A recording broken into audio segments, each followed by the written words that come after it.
Difusão Sesc. Olá, eu sou Paulo Ceoto. Estamos começando mais um Difusão Sesc, que tem como objetivo compartilhar ideias e experiências sobre os mais variados temas da atualidade. No nosso programa de hoje, vamos falar sobre a recreação e as novas dinâmicas sociais. E para falar sobre esse tema, recebemos o professor da Universidade Federal de Minas Gerais, Dr. Helder Isayama, representante da universidade na rede ibero-americana de pesquisa em estudos do ócio e também coordenador técnico-pedagógico da qualificação profissional para atuação em recreação e lazer, que é o curso que o Departamento Nacional do SESC oferece aos polos e departamentos regionais desde 2019 no formato de ensino à distância. Temos também a presença de Márcia Bickel, analista de recreação do Departamento Nacional do SESC e mestre em estudos do lazer, também pela Universidade Federal de Minas Gerais.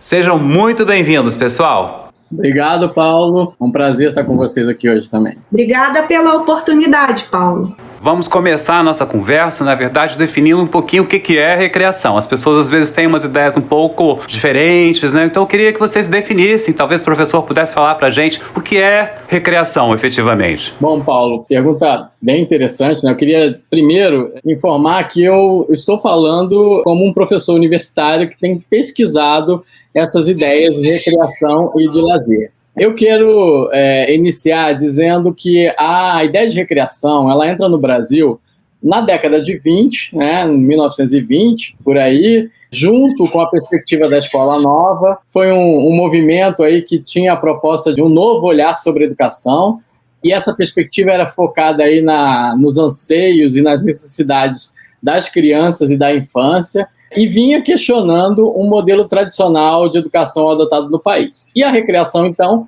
ela aderia perfeitamente a essa visão. Alguns anos depois, essa ideia de recreação, então, foi também assumida por diversas políticas públicas que foram desenvolvidas aí por municípios e até pelo governo federal no nosso país. Então, essa ideia de recreação, ela passou a imperar dentro dessas propostas, tanto da escola quanto das políticas públicas, como uma perspectiva de reprodução de jogos e brincadeiras, né?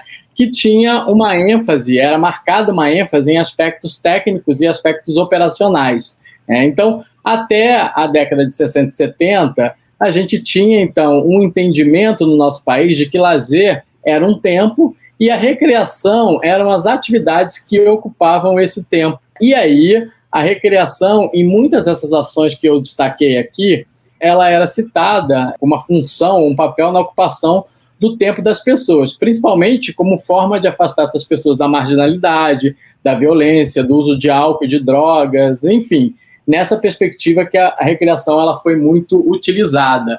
A partir disso, então, a gente começou a trabalhar com um novo conceito de lazer, que foi influenciado por um sociólogo francês que veio ao Brasil, inclusive no SESC, fez diversos trabalhos aqui, e esse novo conceito de lazer, então, ele ampliava essa ideia do lazer apenas como um tempo. E aí, hoje, a gente tem trabalhado com a ideia do lazer como uma das dimensões da cultura e como uma necessidade humana, conforme tem destacado uma das pesquisadoras importantes na área, que é a professora Cristiane Gomes. Os autores e autoras que têm trabalhado com definições de lazer têm desenvolvido essa tarefa a partir de algumas características, e elas destacam a dificuldade, inclusive, de precisar esse conceito, né? Então, por isso a gente tem trabalhado com a ideia de um conceito operacional, que vai envolver, então, alguns aspectos, principalmente o aspecto tempo, espaço-lugar, as manifestações culturais e o aspecto atitude relacionado principalmente ao seu caráter hedonista, a busca pelo prazer, né? E a possibilidade também de opção aí das pessoas pelo que vão fazer no seu momento de lazer. Mudou mesmo o quadro do lazer, né, Márcia? O campo é muito mais amplo do que eu imaginava, né? Dessa questão do lazer, né? Com certeza, Paulo. Bom, no SESC, a recreação ela é uma atividade que integra o programa lazer da mesma forma que o turismo social e o desenvolvimento físico e esportivo. Lembrando que o SESC atua em 5 programas específicos, dentre eles o lazer. Eu diria também que a recreação que o SESC realiza, que o SESC oportuniza as pessoas vivenciarem, é uma possibilidade de que a gente atue com o lazer numa perspectiva educativa, de maneira lúdica e em caráter multi e transdisciplinar, tanto com relação às ofertas ou às programações que nós oferecemos, quanto com relação à qualificação e atuação dos profissionais que lidam no dia a dia com a atividade. No campo de vista operacional, eu diria que a recreação é uma oportunidade para que os recreadores lidem com pessoas de todas as idades, uma vez que ela não se restringe ao público infantil. E em diferentes regiões do país, o que significa que nós lidamos com aspectos da cultura, da identidade cultural do brasileiro, que são bastante diferentes e que nos oxigenam nos nossos fazeres. E o que as pessoas com as quais a gente lida no nosso dia a dia, nas nossas unidades, elas pensam sobre a recreação, na verdade, está muito, muito, muito associada com a questão das brincadeiras, dos jogos infantis, muito relacionada com aspectos da infância. E isso nos faz, no dia a dia, trabalhar para quebrar com essa lógica, com essa razão, para a gente talvez fazer com que as pessoas entendam que o modo de ser da recreação do SESC, ele talvez seja um pouco diferente daquilo que é ofertado no mercado, aquilo que as pessoas costumam consumir, não estando conosco no SESC, mas estando num shopping, enfim. E aí sim a gente vê ali a recreação muito direcionada para o público das infâncias. Eu acho assim, ainda bem que nós temos vocês para nos ajudar um pouquinho nesse momento, porque realmente está complicado a situação que estamos passando, né? Agora, para trazer um pouquinho esses conceitos assim que vocês muito bem colocaram para uma coisa um pouco mais prática, professor Helder, será que você pode falar para a gente que tipo de vivências, experiências observadas mesmo na prática, que para a gente entender melhor, né, a recreação, o lazer como um todo? Paulo, quando nós estamos falando das vivências e experiências, é importante dizer, primeiro, que a dificuldade que a gente tem, numa perspectiva ampliada desse conceito de lazer, de trabalhar com uma ideia de receita de atividades. Em geral, quando nós somos questionados a isso, as pessoas já acham que nós temos um pacote, uma receita pronta para apresentar como possibilidade de vivências. E aí, é importante esclarecer isso, porque nós estamos falando do lazer como uma dimensão da cultura. E, na verdade, nós estamos falando de culturas, né? Então, nas diferentes culturas, a gente percebe possibilidades de vivências diferentes e que são apropriadas pelo âmbito do lazer ou por outros âmbitos da nossa vida, né? Então, as vivências, também é importante dizer, nem sempre elas são vivências de lazer. Elas são vivências que também são apropriadas em nossos momentos de lazer. Então, isso talvez seja importante. Então, mais do que dizer quais são as atividades importantes, eu acho que talvez seja importante a gente pensar na diversificação de atividades, nas possibilidades da gente ampliar o nosso conhecimento sobre as diferentes vivências de lazer que eu acredito que possam ser importantes para mim. Então, é nessa perspectiva que a gente tem trabalhado. Sim, perfeito. E, Márcia, assim, para contextualizar um pouquinho tudo isso, né?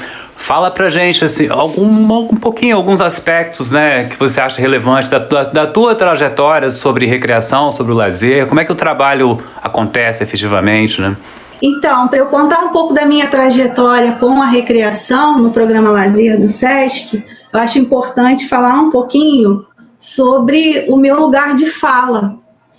Eu sou profissional formada na área de história, eu sou uma historiadora, e a minha trajetória no SESC, ela começa num caminho que eu posso hoje dizer que foi inusitado num primeiro momento, mas que foi bastante acertado na medida que eu comecei a entender as possíveis relações que eu poderia vir a fazer entre a minha formação na área de humanas, né, no curso de história, que a gente pensa muito essa relação do homem com a sociedade, os aspectos políticos, econômicos, sociais, mudanças contextuais, enfim. E quando eu entrei no SESC, eu entrei muito para tentar entender, inclusive, o que era a instituição, o que seria um serviço social do comércio, o que seria um campo do lazer, uma específica, que se chama recreação, onde a gente, de fato, não se propõe a estar exclusivamente com o público infantil, mas a gente precisa pensar na relação do entretenimento, da diversão, para públicos diferenciados, inclusive adultos e idosos, e eu fui entendendo que, na verdade, é um ato de amor trabalhar com a recreação. Pode parecer meio piegas, mas, no fundo, quando a gente começa, de fato, a perceber os vários vieses que estão por trás do fazer alguém levar diversão para uma pessoa, levar informação que contribua para que essa pessoa entenda melhor como é que a sua vida pode se fazer melhor a partir de ações recreativas, eu comecei a entender que é importante você apresentar um perfil, sabe? Você ter identificação com a causa, o que as pessoas pensam, como elas constroem a sua relação com a recreação, passa muito o senso comum pensa muito que a gente só brinca e que brincadeira não tem causa, não precisa ter consequência, é um fim em si mesma, não precisamos pensar em objetivos concretos a ser alcançados. E aí eu comecei a entender que não se trata disso, se trata exclusivamente de pensar o contrário, a gente precisa, sim, identificar, categorizar, objetivar e avaliar as nossas ações. Então, eu imagino que, mesmo que não tenhamos formação específica para atuar como recreadores, porque isso, de fato, eu acho que apenas o curso, 1 ou 2 cursos de graduação, digamos... Não basta. Exatamente, digamos que a educação física e o turismo talvez sejam aqueles que hoje trazem algumas disciplinas relacionadas com o lazer, especificamente com a recreação. Eu imagino que para atuarmos como recreadores, seja na prática, seja no planejamento, seja nos processos avaliativos, nós precisamos nos identificar, entender a nossa função enquanto profissionais, as nossas possibilidades de atuação e como esse campo vem mudando, né, com muita rapidez. O SESC tem uma perspectiva de atuação social, o nosso ganho, o nosso lucro é social, a gente trabalha para pessoas, então a gente inclusive precisa repensar em relação ao contexto maior em que nos inserimos, no caso, as questões mercadológicas, as questões de consumo que estão batendo a nossa porta, principalmente nesse momento em que vivemos uma pandemia e que a gente percebe que o acesso se dá por canais digitais e que nem todo mundo tem essa condição, então a gente está vendo também essas questões sociais serem escancaradas. Então, eu penso que a recreação é hoje, sim, no SESC e fora do SESC, um campo de reflexão muito amplo. E por a gente admitir, né, a participação, as contribuições de pessoas de diferentes áreas de formação, eu vejo que é também um campo em constante desenvolvimento, livre para que a gente receba várias inserções que nos farão crescer e evoluir muito. Olha, é incrível a gente poder perceber que essa profissão é bem mais ampla do que imaginávamos, né? Agora, não dá para a gente não trazer para o contexto a pandemia. Realmente, acho que certamente, tanto para o professor, né, no ponto de vista da docência, quanto para a Márcia, no ponto de vista da atuação, e mesmo da relação do Departamento Nacional com os regionais, né, mudou muita coisa. Então, eu queria que vocês falassem para a gente como é que foi essa mudança para vocês. Bom, Paulo, acho que é importante a gente falar sobre isso, né? O nosso assunto que está em pauta e hoje. Quando nós estamos falando de lazer aí na pandemia, eu queria antes fazer algumas colocações em relação ao que a pandemia nos trouxe, né? Então, primeiro, falar um pouco que a pandemia, isso já é um lugar meio comum, mas ela escancarou as desigualdades, né, sociais. É verdade. Então, essa coisa da virtualização das vivências de lazer que nós temos vivido aí, nós temos vivenciado, isso também não permite um acesso igual para todas as pessoas, né?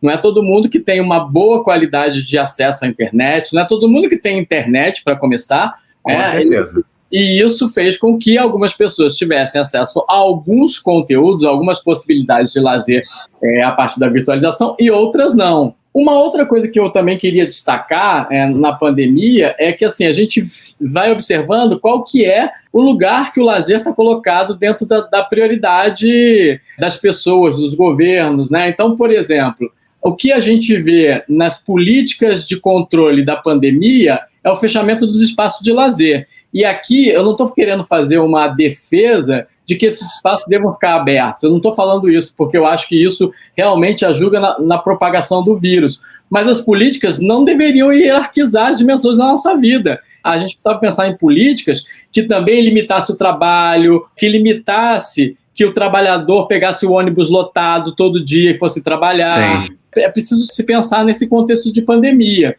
E aí, quando nós estamos falando do futuro da recreação, a partir dessa virtualização, ou da própria questão que a pandemia nos trouxe, né, eu tenho visto uma preocupação grande das instituições e órgãos públicos com diferentes ações de formação, aí, tentando, inclusive, entender a formação como um eixo importante do trabalho, aspecto muitas vezes difícil de que as instituições desenvolvam, porque entender a formação como parte do tempo de trabalho dos profissionais não é algo simples e fácil.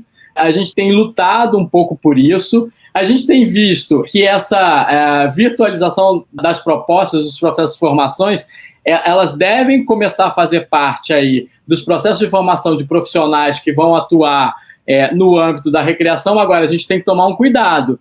Tem que tomar um cuidado para que essas propostas não sejam vistas como as únicas possibilidades de formação de profissionais daqui para diante, porque a gente precisa de formação presencial.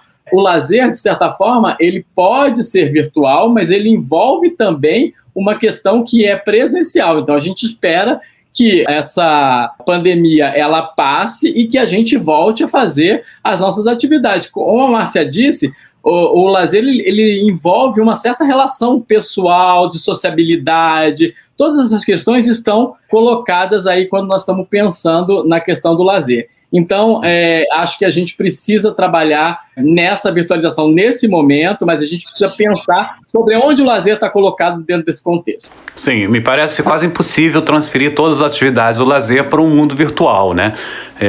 Márcia, como é que tem sido aí para vocês? Eu diria que o principal desafio enfrentado por todos os profissionais aí, incluídos os recreadores do SESC, é entender o potencial do campo das tecnologias. Além disso, eu acho que tem sido também um desafio decifrar os códigos que destravam alguns portais relacionados à comunicação com o público. E por que eu digo isso? Porque a gente vem percebendo, quando a gente começou a viver essa relação de distanciamento social, as pessoas no ambiente doméstico, os nossos profissionais da recreação atuando de maneira tácita, porque, de um ponto de vista que pode parecer meu próprio, mas eu ouço isso também de alguns deles, eles não se preparam. A nossa formação acadêmica não nos dá preparação para que a gente atue frente às câmeras. Isso é novo, né? Exatamente, para que a gente lide com a questão técnica, né, de som, imagem, cenários, e a gente percebe do ano que a gente fechou, 2020, para esse ano, que tem sido uma demanda e uma exigência para os profissionais atuarem nesse sentido também. Não basta só planejar uma atividade, se organizar em relação a equipamentos, materiais, produzir um roteiro de atuação, mas se trata também de estar no lugar certo, olhar para a câmera no momento certo, lidar com a interação das pessoas que participam das nossas programações, enfim. A gente sabe que não estávamos preparados, a academia não nos prepara, então eu vejo como novas demandas até para as futuras formações. Em relação ao campo virtual, eu penso que, inclusive, a gente já tenha de 2020, o início desse ano 2021, alguns posicionamentos em relação ao público que dizem respeito à própria interatividade, sabe? Desse ofertar programações virtuais, as pessoas recebendo os conteúdos e como observar o comportamento. E já vem chamando a atenção de alguns recreadores com os quais eu venho conversando, que parece estar existindo uma possível saturação das pessoas em relação aos formatos, a maneira como nós temos lidado com esse ambiente virtual, com as tecnologias. Então, um dos nossos desafios daqui para frente, seja, além do que o professor Helder falou, a gente não pode se prender exclusivamente, né, no campo virtual, a gente pensar também como estão sendo as respostas ao que a gente vem oferecendo, como é que está sendo a participação, a recepção das pessoas. De fato, há que se parar para entender se o caminho é esse, se a gente está indo com muita, vamos dizer assim, sistematicidade, porque se a gente olhar para o universo, não especificamente do lazer e da recreação, mas a vida das pessoas no ambiente doméstico, se tornou um intenso estar nos meios tecnológicos.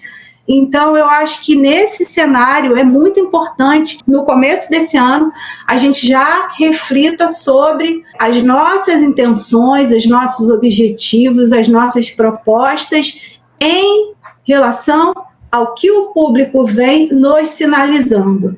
Sim, é verdade. Olha, para a gente trazer um pouco mais, assim, para entender um pouco mais o trabalho de campo, realmente a gente convidou a Juliana Macedo, que é técnica em programas sociais do SESC na Bahia, para ela falar um pouquinho sobre como tem sido o trabalho dela no estado, né? Juliana, conta aí para a gente da experiência de vocês na Bahia. Olá, Paulo, Márcia, professor Helder. A pandemia nos trouxe muitos desafios e dentro da recreação tivemos que nos superar a cada dia. Deixamos repentinamente de lado os nossos planejamentos de ações presenciais nos espaços físicos. Tivemos que pensar em algo novo, algo que até então nunca tínhamos trabalhado. Existia a preocupação de não apenas oferecer ações passivas, as publicações de vídeos e cards nas redes sociais. Garantir que houvesse participação do público, que pudéssemos verificar o feedback imediato, seja negativo, positivo, mas que pudéssemos fazer ajustes e melhorias. Em um ano, conseguimos entrar na rotina das pessoas. Hoje, trabalhamos no meio virtual. Com um projeto sistemático, deu bobeira, virou brincadeira. Buscamos trabalhar com publicação de vídeos, lives, cards e também com oficinas em salas fechadas, nas quais interagimos com os participantes ali presentes. O que mais nos motivou foi a procura e a adesão das pessoas. E para nossa surpresa, foi que a programação chegou a outros estados, extrapolando o nosso estado de atuação, a Bahia. Contamos com o apoio total da Gerência de Lazer do Departamento Regional e Departamento Nacional. Hoje, temos a felicidade de ter a recreação circulando nas redes sociais e crescendo cada vez mais. Nosso novo desafio é ampliar o alcance até atender os clientes que têm dificuldades ou nem possuem acesso à internet. Estamos trabalhando duro para democratizar o lazer neste momento tão difícil para todos. Obrigado, Juliana. Pessoal, realmente a pandemia veio para mudar tudo, né? Tudo mudou, mas felizmente a pandemia não veio para ficar. Mas talvez algumas das práticas que ela nos forçou, talvez essas aí sim fiquem. Como é que vocês veem daqui para frente? Assim, como será o futuro do lazer e da recreação, professor? Bom, Paulo, como você disse, realmente a pandemia não veio para ficar, a gente não quer a pandemia, a gente quer que ela acabe logo. Mas ela trouxe alguns elementos que a gente precisa pensar. Claro que quando nós estamos falando do futuro, eu sempre tendo a dizer que é muito difícil a gente fazer um exercício de futurologia, né? Nós estamos vendo isso com a própria pandemia, né? Ela tem sido um momento de muitas incertezas para a gente, né?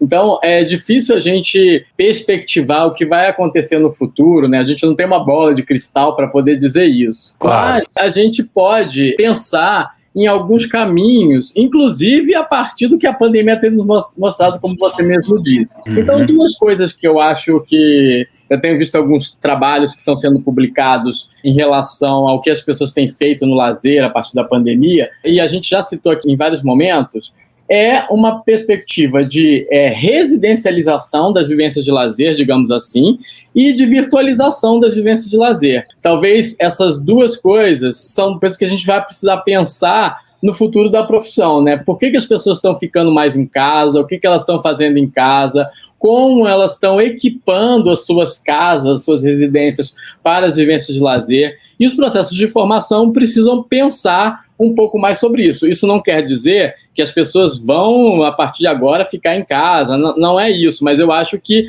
há um movimento de fazer com que a casa cada vez mais se torne mais confortável, digamos assim, no sentido de nos possibilitar vivenciar um inúmero rol de possibilidades de lazer. Outra coisa que nós temos visto com a virtualização não é sempre um acesso igual, né? A própria questão da residencialização que eu estava dizendo, nem todo mundo vai ter acesso igual às possibilidades. A gente precisa pensar como é que a gente vai criar estratégias para trabalhar com esse lazer virtual. Então, essas questões, elas precisam começar a fazer parte dos processos de formação profissional. Isso também faz com que a gente amplie e reforce a necessidade de uma perspectiva que a Márcia já colocou lá no começo, da interdisciplinaridade no campo do lazer. Por exemplo, quando eu estou pensando na residencialização das vivências, é preciso um diálogo maior entre os profissionais que atuam com as vivências de lazer, os turismólogos, os profissionais de educação física, os pedagogos, com os arquitetos e engenheiros, por exemplo, porque eles precisam dialogar no sentido de que o que as pessoas precisam em suas casas para que elas possam viver o lazer dentro das suas casas. É preciso pensar também num diálogo maior entre os profissionais da informática, da comunicação, com os profissionais que atuam, então, com essas vivências de lazer, para a gente pensar um pouco melhor nessa questão da virtualização. Então, a multidisciplinaridade e a interdisciplinaridade, elas precisam ser cada vez mais pensadas e implementadas aí dentro desse contexto do lazer. Agora, a área do lazer é uma área que está em constante mudança, da recreação e do lazer, digamos assim, né? Então, novas formas de vivenciar a recreação e o lazer, novos espaços, eles vão surgindo ao longo dos tempos, a gente tem visto isso, e que a gente precisa, então, a todo momento estar repensando esses processos de formação e de atuação profissionais, tá? Perfeito. E, Márcia, assim, sem bola de cristal, como é que você vê o andamento da profissão? Então, eu vou pegar carona numa palavra que o Helder já citou várias vezes, que é a questão da transformação. Ouvindo o relato da Juliana, acompanhando as experiências que o Regional da Bahia tem tido ao longo de 2020, já começando a se preparar para trabalhar em 2021, eu posso dizer que a fala da Juliana, ela reverbera muito a atuação dos demais regionais. E aí a palavra transformação eu utilizaria aqui em relação aos processos de trabalho dos recreadores, sabe? A maneira como os recreadores operam no dia a dia, no cotidiano, de sua atuação nas unidades operacionais para ofertar recreação no âmbito virtual nesse momento em que todos estamos passando por processos de transformação. Em menos de, digamos, 12 meses, e agora a gente está completando um ano, em tão pouco tempo, os nossos recreadores conseguiram virar uma chave, viramos uma chave e começamos a entender o quanto é importante ser criativo, ser propositivo, no sentido de transformar essas vivências domésticas em algo que faça sentido para cada uma das pessoas que conosco participam de nossas programações. E aí essa transformação, essa virada de chave se dá no sentido de que, até bem pouco tempo, a gente ouvia com bastante recorrência, percorrendo o Brasil como um todo, nas capacitações do SESC, que era muito importante para um recreador ter um rol de atividades com as quais pudesse lidar para ofertar, seja lá que tipo de público for, em qualquer espaço de sua unidade. Então, era como se eles esperassem a receita que deu certo para reproduzir em vários e vários sentidos, em vários tempos nas suas unidades. Hoje, com todos esses processos que vivemos durante a pandemia, eu percebo que essa virada de chave transformou essas pessoas no sentido de fazê-las entender que não adianta buscar receitas prontas. É preciso entender o contexto, é possível pensar nas diferenças em estar presencialmente atuando e estar virtualmente. É interessante pensar que a gente ficou sem o contato físico, sem o contato presencial, mas a interação precisa continuar existindo. Perfeito, Márcia. Infelizmente o papo está muito bom, mas a gente está chegando ao fim do nosso programa. Então eu vou pedir a vocês, quem sabe, se vocês têm algumas dicas para dar para os nossos ouvintes, né, sobre, sei lá, como é que a gente pode ter uma vida um pouco melhor, né? Bom, Paulo, eu quero primeiro agradecer mais uma vez o SESC pelo convite para esse bate-papo. Acho muito legal a gente poder fazer ações como essa. Acho que essa é uma ação também educativa e de lazer que a gente tem descoberto aí nesses momentos de pandemia. Então, parabéns aí a vocês pela ação. Eu acho que nós temos diversos desafios pela frente. No âmbito da recreação e do lazer, eu acho que o primeiro desafio está relacionado a gente repensar esses conceitos de recreação e lazer que a gente divulga aí na sociedade, que a gente tem aí no nosso contexto.